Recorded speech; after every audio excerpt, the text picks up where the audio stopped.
I'm pulling on my driveway. We all know what that means. It's time for the drive to work.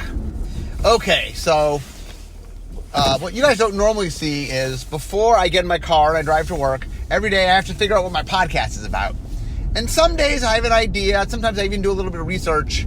And some days it's just like, oh, I don't know what to do. So today, I'm trying to figure out what my podcast is about.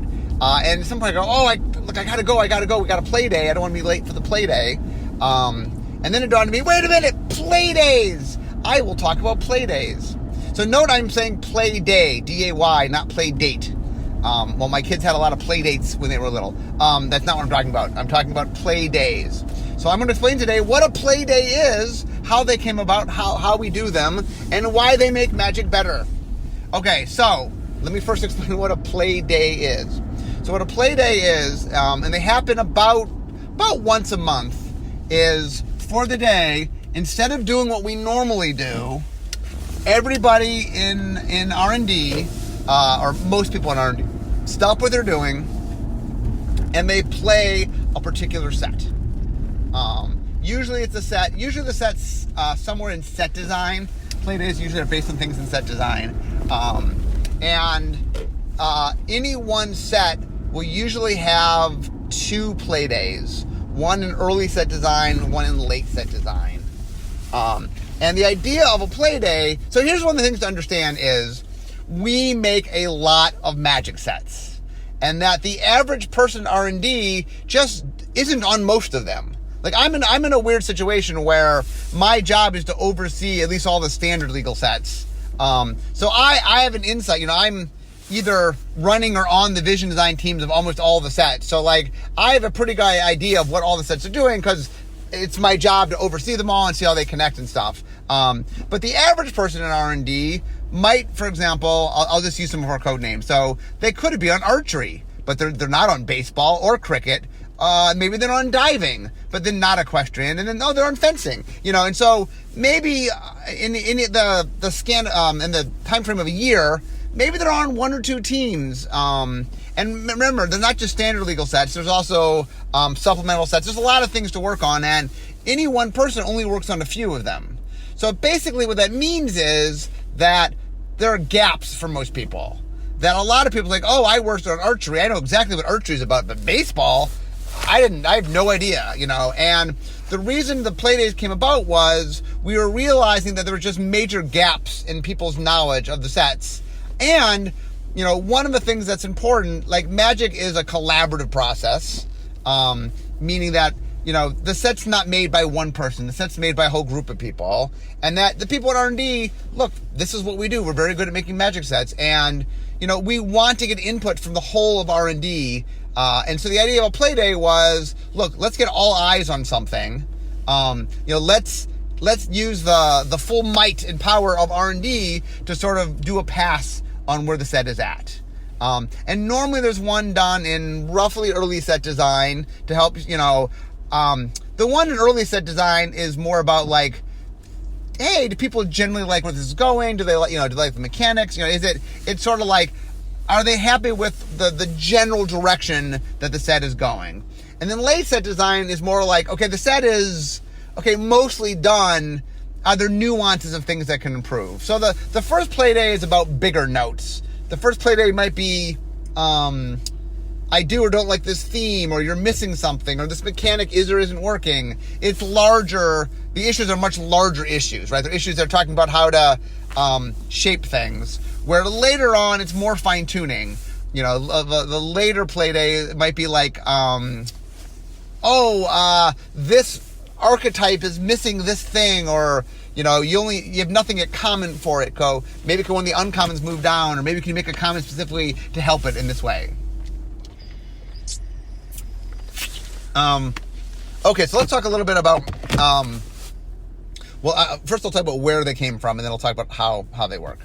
So I think what happened was, so Ken Troop is one of the people that oversees R&D for Magic, and I think so. One of the things that Ken does is every year he he likes to read a lot of management style books, a lot of books on business and stuff. And then once a year, basically around the holidays, he will give every member of R&D a book. Not every person gets the same book, although usually there's a few books, like usually there's a couple books between them that people are giving out. And one year he gave out the book, I'm not remember the name of the book. It is by one of the co-founders of Pixar, Ed Catmull. Okay, I might get his name wrong. He wrote a book about the creation of Pixar and how Pixar functions as a company. It was a very cool book that, and in it, one of the things he talked about was how from time to time, they like to, because Pixar, like Wizards, they're not working on just one movie. They have a movie that comes out every year, and movies take many years to make. So at any one moment in time, everybody is working on a different project. And I think in the book he talked about having times where everybody can come together and watch one of their movies and give feedback and stuff. And I think Ken liked that idea and said that, I think when Ken first pitched the idea, it was as a means to get more information for the sets. And then it quickly became apparent that one of the great things about it was it also became this means to fill people in on the stuff that they don't know. Once again, those of us who are more, who oversee a lot of different things, I am much more aware of all the different sets because of the nature of what I have to do. And I think as we started sort of talking to people, we realized there are people that just never ever were let's say, for example, baseball. There are people who weren't on the vision design for baseball, weren't on the set design for baseball, aren't on play design for baseball. They never really touch baseball on any direct way. They're not on a team. But the idea is they might have really interesting insights, or we both want everybody in R&D to be aware of what's going on, just because it helps.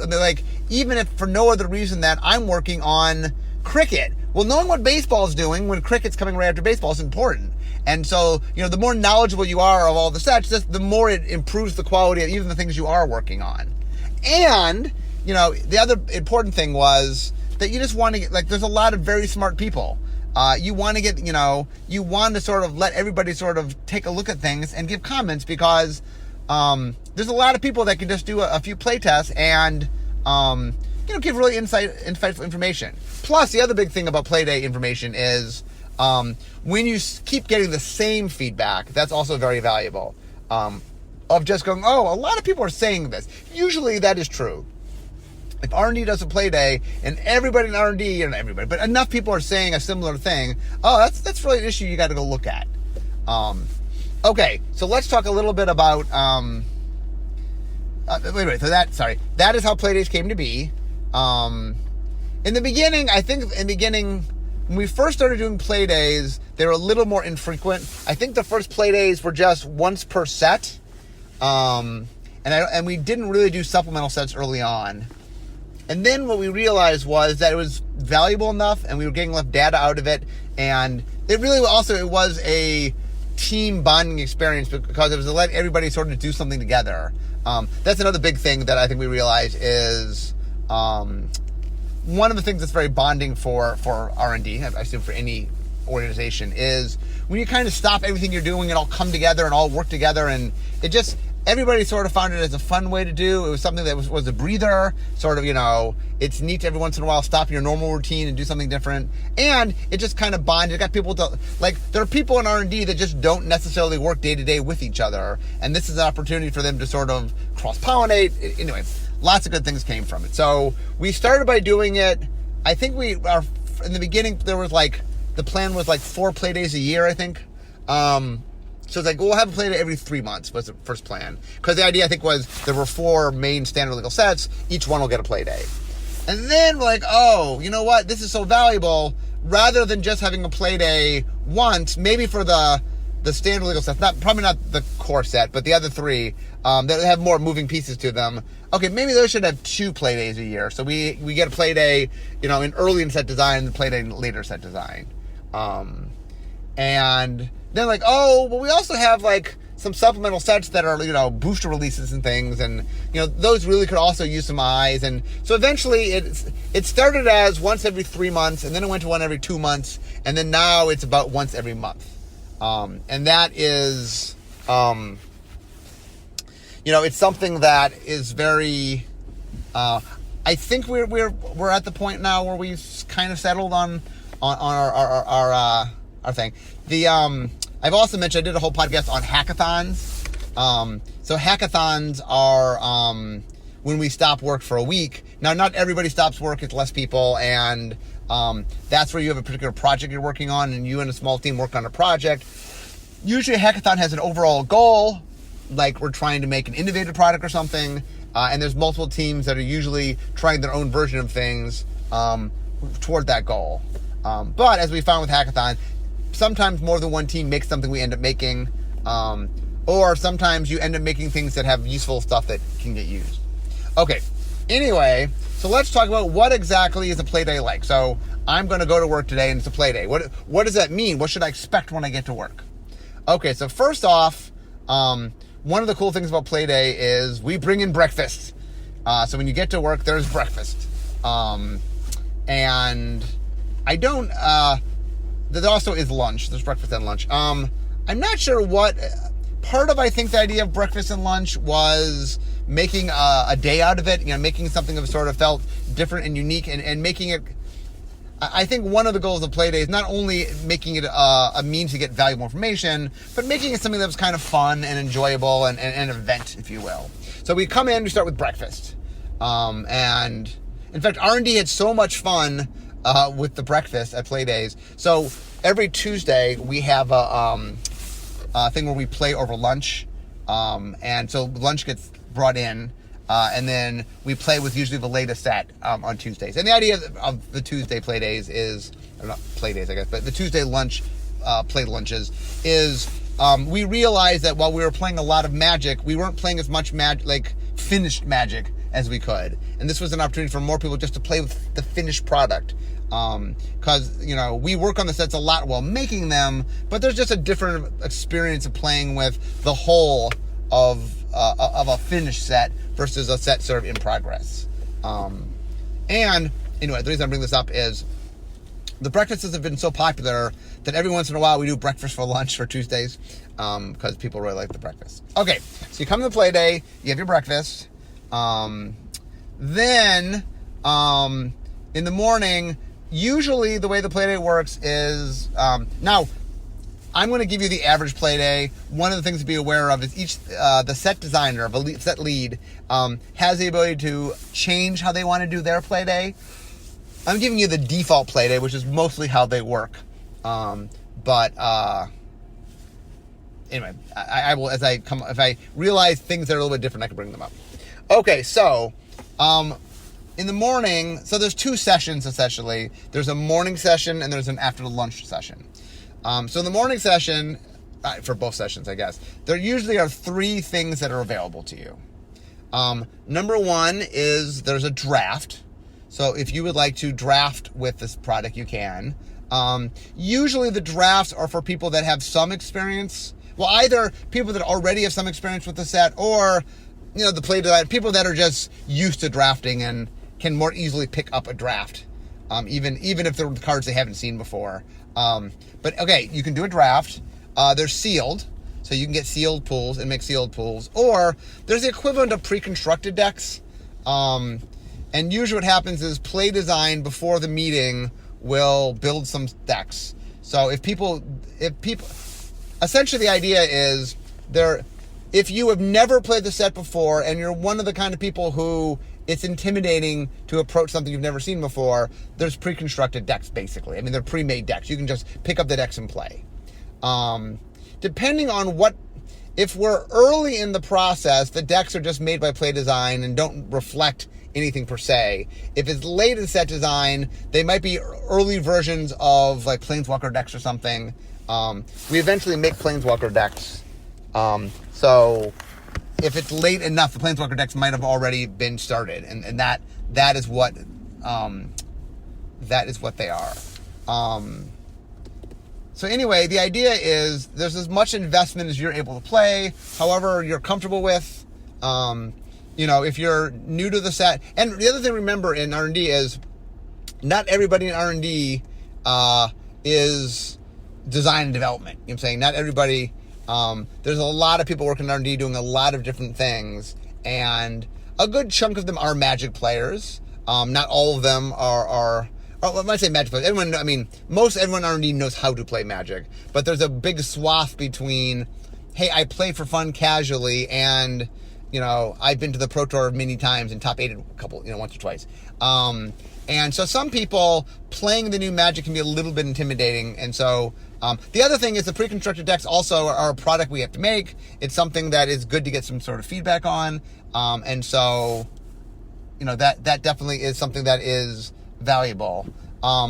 Sealed, we find, is sealed is the way people play the pre-release. It's a good way. A lot of people are used to playing for the first time.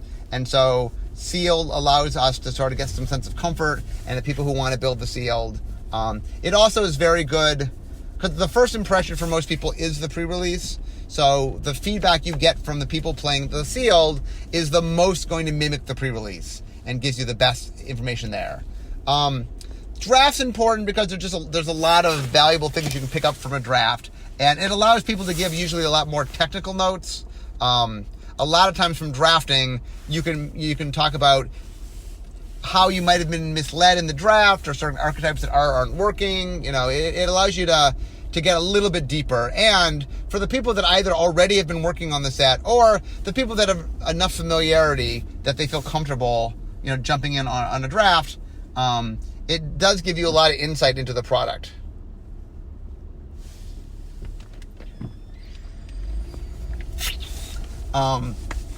Normally when we do this, we can have a lot of people play. R&D is getting pretty big.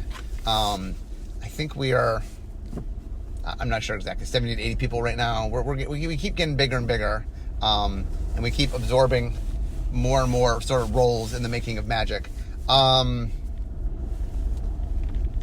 Usually, the rule of thumb is you're supposed to play in the play day if you can. If you have a product that is under a very tight deadline, you essentially, if you can do the play date, it's recommended you do. But if some product's not going to make a deadline or something, you have the freedom to skip the play date if you need to. Most people want to play in the play day. Play days are fun.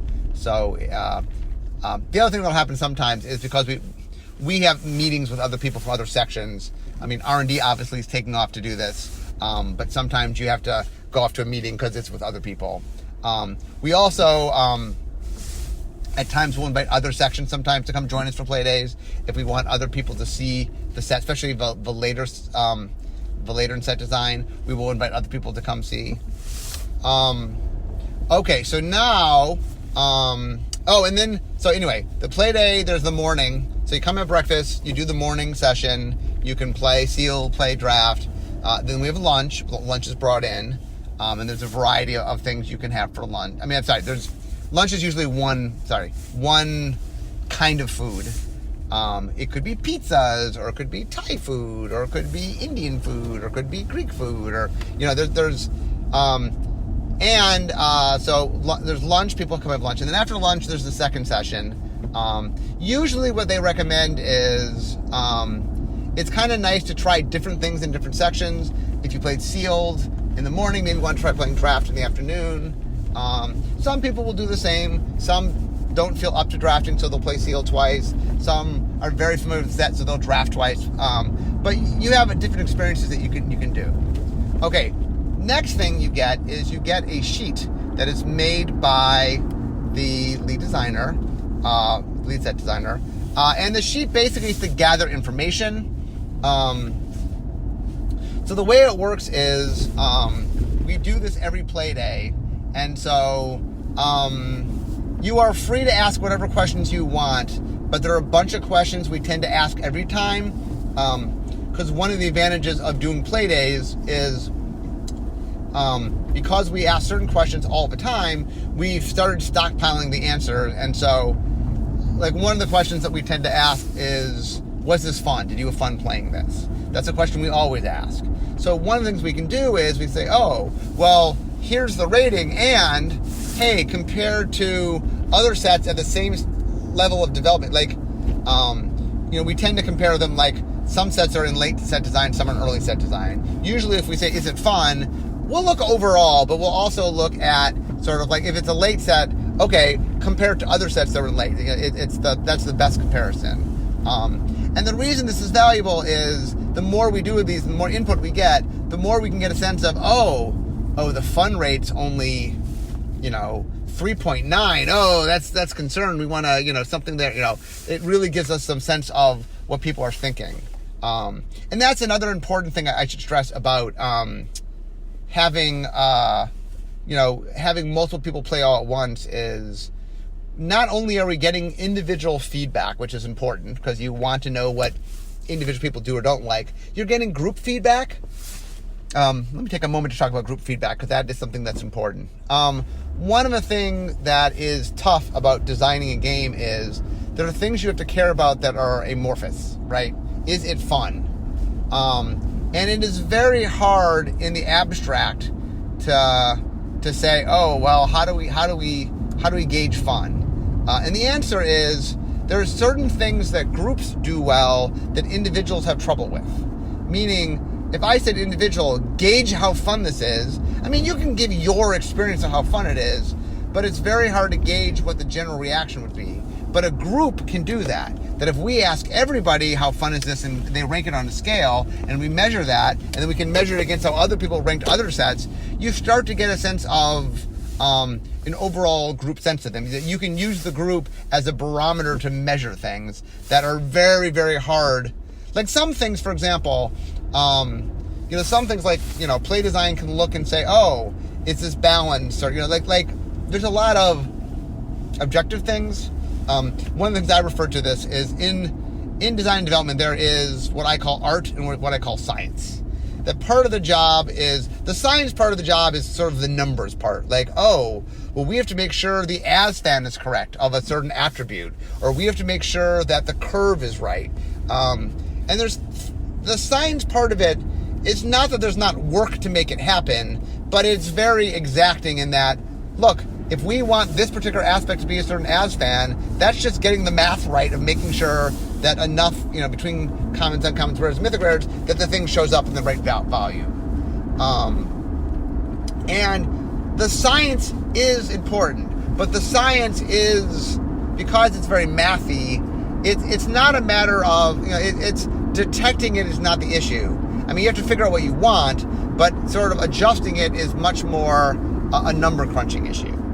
The art part of it is, what are we evoking out of the audience? What are we, what emotion are we generating? How do people feel when they play?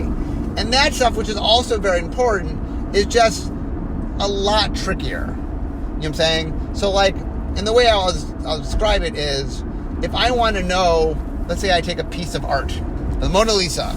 If I want to know how tall the Mona Lisa is, the painting, well, I can get out a ruler and measure it. It's not that hard to say how tall the Mona Lisa is. If I want to know what colors, okay, that's a little more complex, but you could look and, you can figure out what colors were used to paint it. But if I would say, is it beautiful? Okay, that's a lot harder to measure. That's a lot trickier. And that's when you start using group metrics.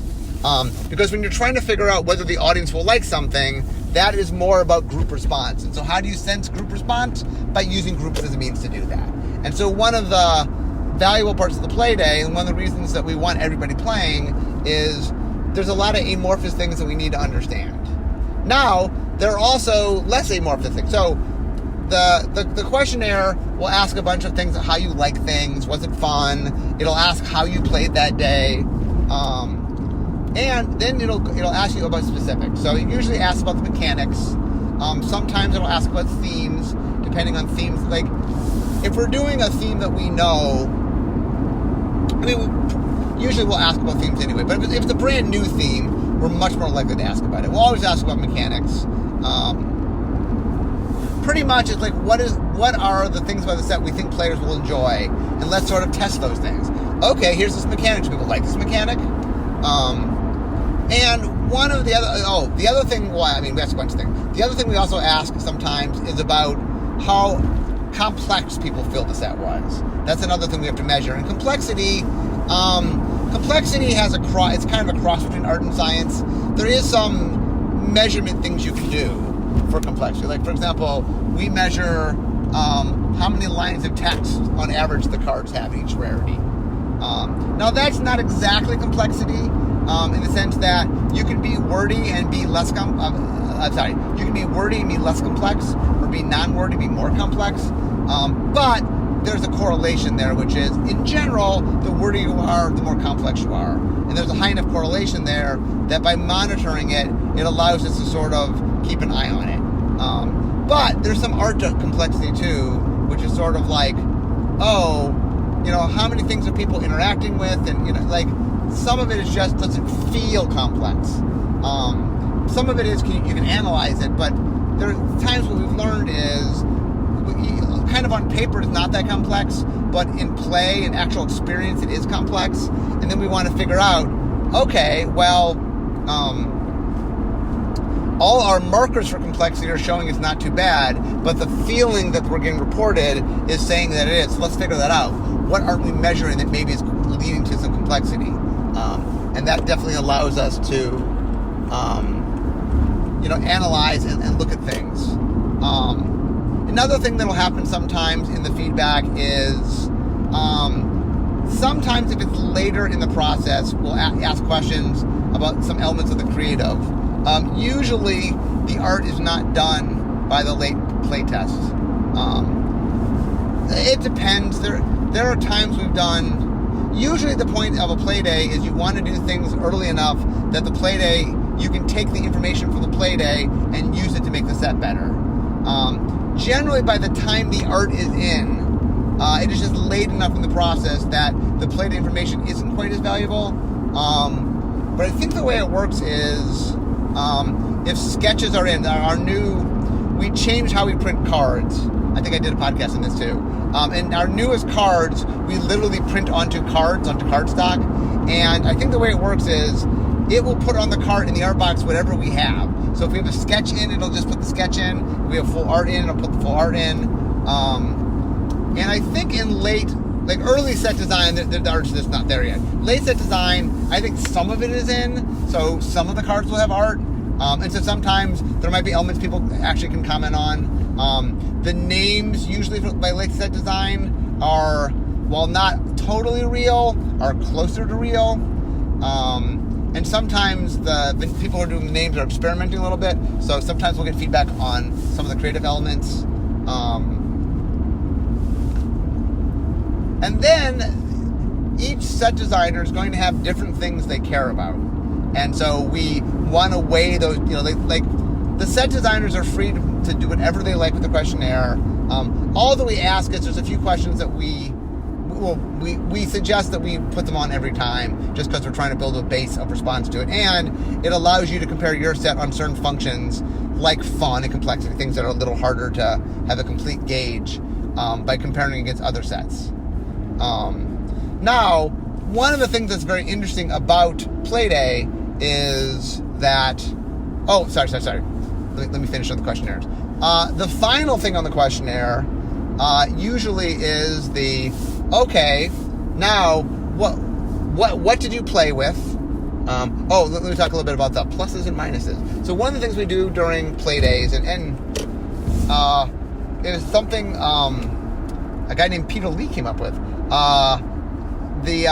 So what happens is if you're playing in a play day and you like a card, it is fun. Doesn't have to be your card, it can be your opponent's card. Just you're like, oh wow, I really like that card. You put a plus on it. And if you come across a card that you really don't like really, I'm not sure about this. I didn't enjoy this card. You put a minus on it. And so one of the things that we do is we collect all the plus, and then we add up the pluses and minuses and get a sense of, what cards were sort of people really make people happy and what cards were frustrating people. We gather that information. The other thing we ask for you in your thing is we ask for you, do you have any card by card notes? Do you have any sort of what cards did you really enjoy? What cards did you not enjoy? And you can go and look through your pluses and minuses if that helps. And we also sometimes will ask, hey, what did you play? Did you enjoy what you played? There's some open-ended questions that get people to sort of talk about more specifics. And one of the things that is encouraged is the crunchier the data, the better. Like if you dislike a particular card for a particular reason, hey, point it out why you dislike that card. And then there's one last thing, which is, okay, anything you really wanted to say that has not been asked yet. Is anything you really want to get across that is something that we hadn't hit yet. For me, for example, one of my big things when I play sets is I'm big on feel. I'm big on did it have, one of my jobs as the vision guy is every set is supposed to evoke something out of the players. That we're supposed to do something to go, ooh, I'm enjoying this because. Now, there's a bunch of different ways that people can enjoy something. Maybe we're doing some topic we know people will like, and it's top down, or oh wow, you've really captured this thing that I enjoy. Or maybe it's us taking a certain aspect of the game and putting it front and center. Oh, you normally like this part of the game, but now it's the major thrust. Hey, you like artifacts, but it's an artifact set. Or you like enchantments, it's an enchantment set, or whatever it is we're focusing on. That you really are playing that up. And sometimes it's just there's a new twist on an old popular thing. Hey, we've done this before, but not like this. And so I'm really interested in the general feel. And so one of the things that I do on all the sets, everything set that goes through the vision, whether or not I'm leading the vision or somebody else from my team's leading the vision, is I want there to be a goal of what do we want the audience. What about the set is supposed to make the audience happy and make them enjoy the set? Where's the fun, if you will? Where is the excitement there? And what are you trying to evoke of the audience? And different things can evoke different things. I talk this all the time about how I like my sets evoking emotions. I like that Innistrad, the Gothic horse that scares you, or that I like that, when we were in Tarkir, I like the idea, that sense of this is a place where war is happening all the time. How do you get that feel across? And every set that I make, Dominaria, I wanted a little bit sense of wonder and the idea of these people idolize their past, and I wanted you, the player, to idolize the past. There's a lot of sort of work that gets done. And so one of the things I do when I'm playing the play days is, unless we're playing a supplemental set, I'm much more familiar with these sets. So one of the things I use it for is, am I happy with, we set a bullseye in vision of saying, this is our goal. I sort of want to give notes about how much I'm getting that feel. Because normally what's supposed to happen is vision design sets the bullseye, and then set design is sort of improving it. The house metaphor I always use. We have floor plans. We've made the blueprints. Okay, now set design is building the house. And as the guy who either made the blueprints or oversaw the guy who made the person who made the blueprints, I'm sort of like, oh, hey, looking good. Or, you moved this wall. You might want it to look about, this was a bearing wall. I'm not sure you wanted to move it, or you seem to be taking liberties with the bearing wall. Be careful. So I'm giving notes on sort of how I see things are going. Because one of the things that I do in my job is I need to check in from time to time and make sure that, I hand something off. Okay, I'm going to go do the next thing, but I need to poke my head in and make sure that the vision that's been established is being followed. Most of the time it is. Usually it's me saying, oh, wow, good job. I really enjoy how you did A, B, and C. That really is enhancing what the set is doing.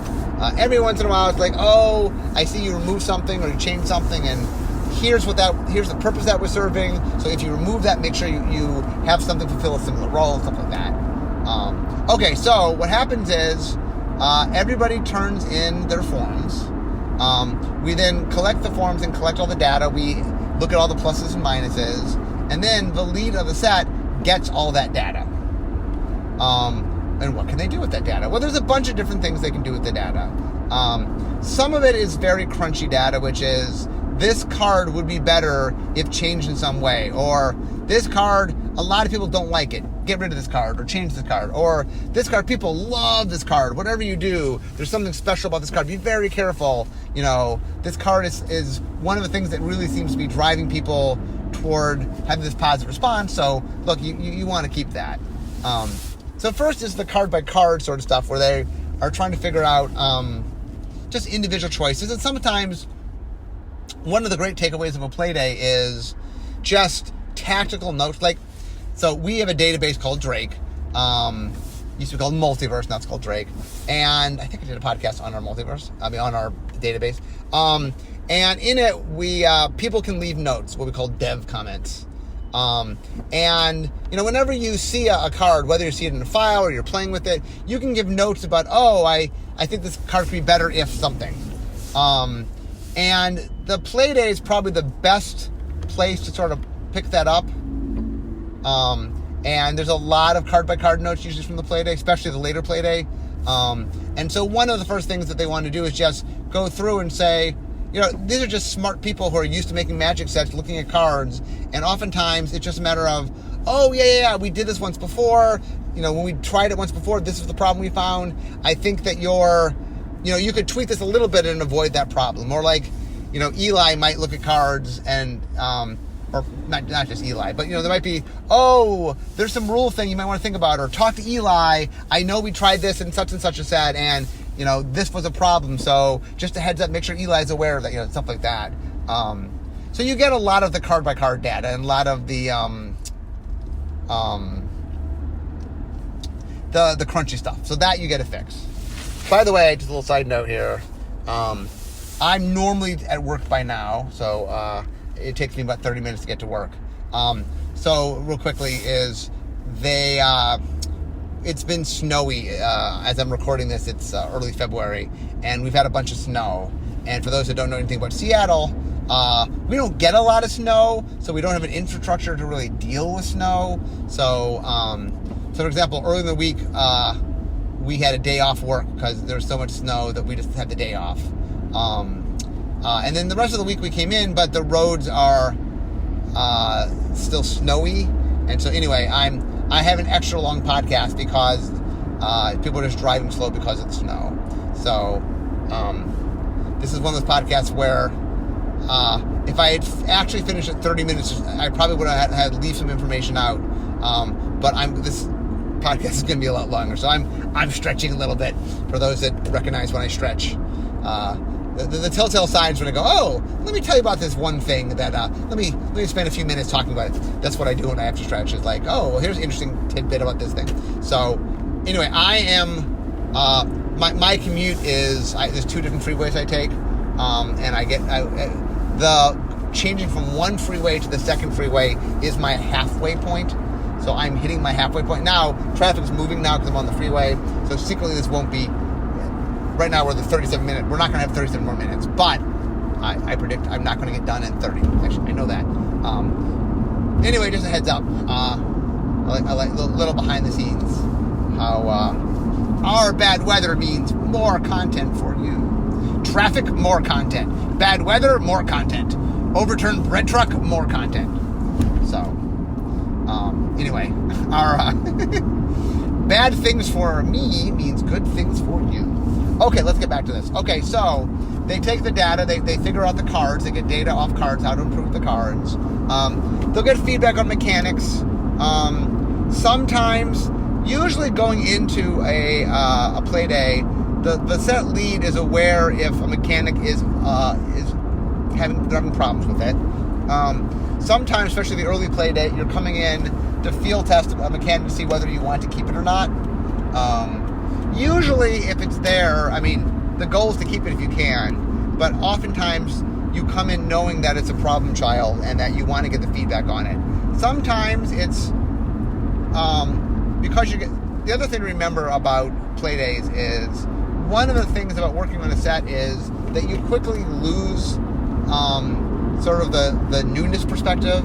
That one of the things that we're going for is we want the set to be fun and bright, and like the first time you see it, it's exciting. Well, the problem for people who work on the set is you've worked on the set for a while, and anything that's new or novel just becomes ingrained as being part of what the set is. And it's hard for you to, like, things that when you first started playing that you really enjoyed and appreciated, you lose a little of that as you play with it more because you're the 18th time you play with something, or the 30th, or the 84th, the newness has worn off some. And when you're trying to see, is this fresh and new, it's hard to gauge that.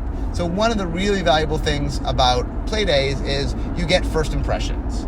And first impressions are very valuable for us. In fact, whenever somebody new comes to work in R&D, I always say hi and introduce myself. And one of the things I always ask is, because they have to catch up, what we call the gap. When you come to work for R&D, you have not, you've been playing Magic up to what recently came out, and you're now going to work on what we're working on, but there's a 1 to 2 year gap that you've never played before. And so you have to get, usually about 2 years, you have to get up to speed on all the stuff that you have missed in your, image.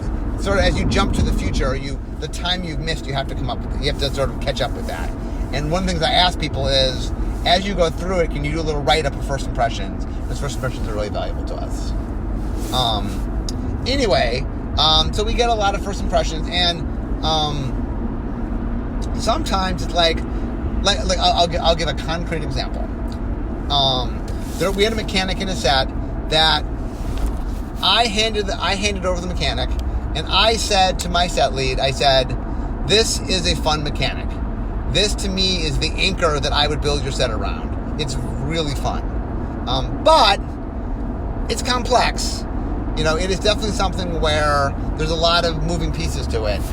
And I said to the set designer, look, I carved away a lot of extra complexity so that we could keep this thing, because I think this thing matters. And I tried to sort of give you a set where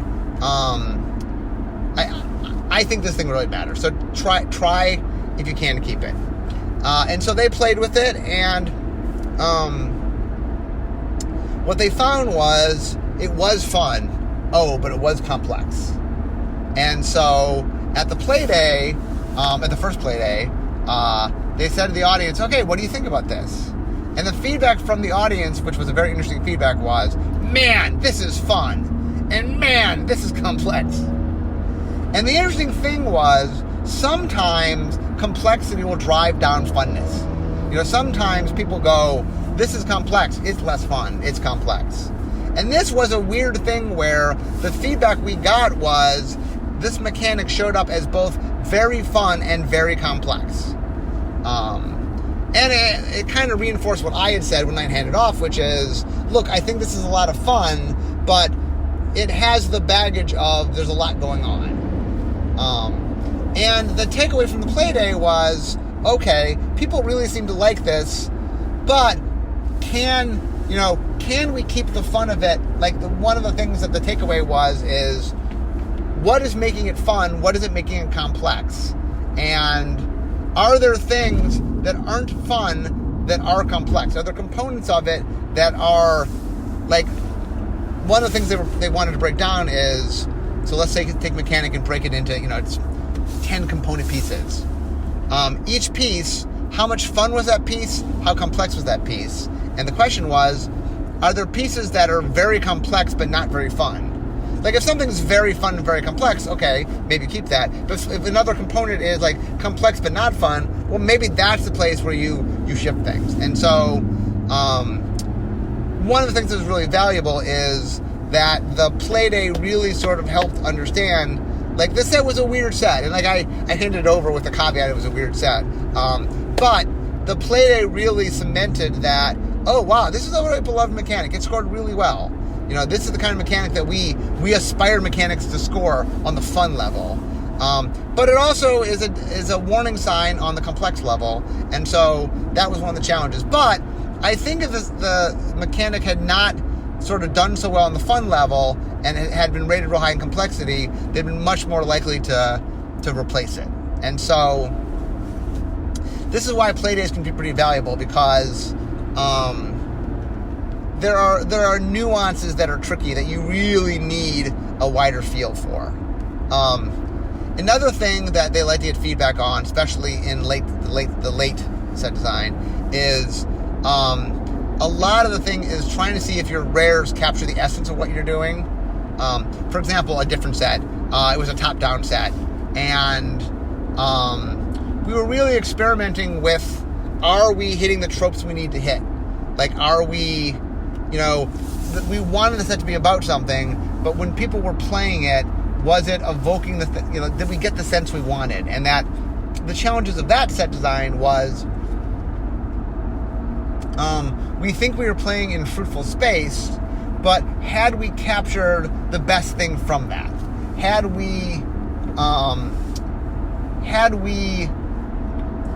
like, one of the things that whenever you're doing a top-down set is you're trying to capture what it is people like about the thing that you're riffing off of. And part of that is saying, okay, what are the components? What is the emotional feel of the source material? And are we doing something that sort of captures that essence in a way that is valuable and resonant? And sometimes what we do when we do playdays for top-down stuff is the feedback is, man, I like the source material, but you aren't quite living up to it. And sometimes it's like, man, this is the card. Do more cards like this. And other times like, oh, I don't know about this card, or I don't know about this mechanic, or, and that you start getting, like in a top-down set, it's a little bit more about how resonant is it, and are people feeling it, and like each playday might have a slightly different sort of challenge based on what the challenges of the set are. And so that's why we give flexibility to the lead set designer to adapt the questionnaire, because a lot of what's going on in each individual playday is trying to figure out what is the challenge of your set, what do you need, what kind of feedback are you looking for that'll help give you direction. And I will say the playdays have been super successful. If we went from 4-year to 8-year to 12-year is not a sign of. The other thing we started doing was we started doing supplemental sets. And where we found this valuable in supplemental sets is, even less people are aware of supplements. Like, for example, I don't work in every supplemental set. I work on a few. But and while I have some visibility what they're about, because I have a hand in sometimes helping figure out what we're doing, I don't work on most supplemental sets. And so one of the fun things about a supplemental set is, I haven't had a chance to work on this. For example, when I did the playday for Battle Bond, I had not worked on Battle Bond. I mean, I understood the concept of what Battle Bond was. It was, a two-headed giant limited thing.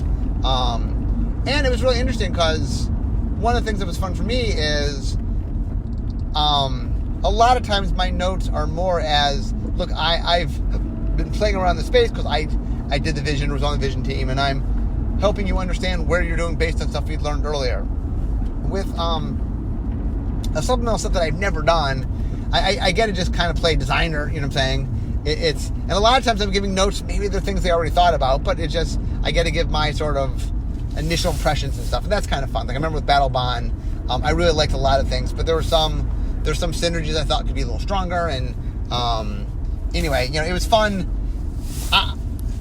Battle Bond was nice for me because that's a good example where, as much as I'm involved in lots of Magic, I don't do everything. We have so many moving pieces and so many sets that there are things that, the playday is in fact a chance for me to sort of experience something, and it was fun. I enjoyed them. Sometimes it's nice for me when the playday gets to be, I think when it's a set that I've worked on, I feel a little more obligated to sort of dig in deep and sort of talk about issues that I know exist. But when I'm playing something that I haven't done, I get to just put my game designer hat on and go, oh, this is fun, and here's what I like, and here's what I didn't, and have you tried this, and have you tried that? And it's fun. It's fun doing some of those play days. Okay, so I'm slowly getting to work. Let's see, any other final elements of the playday that I can talk about?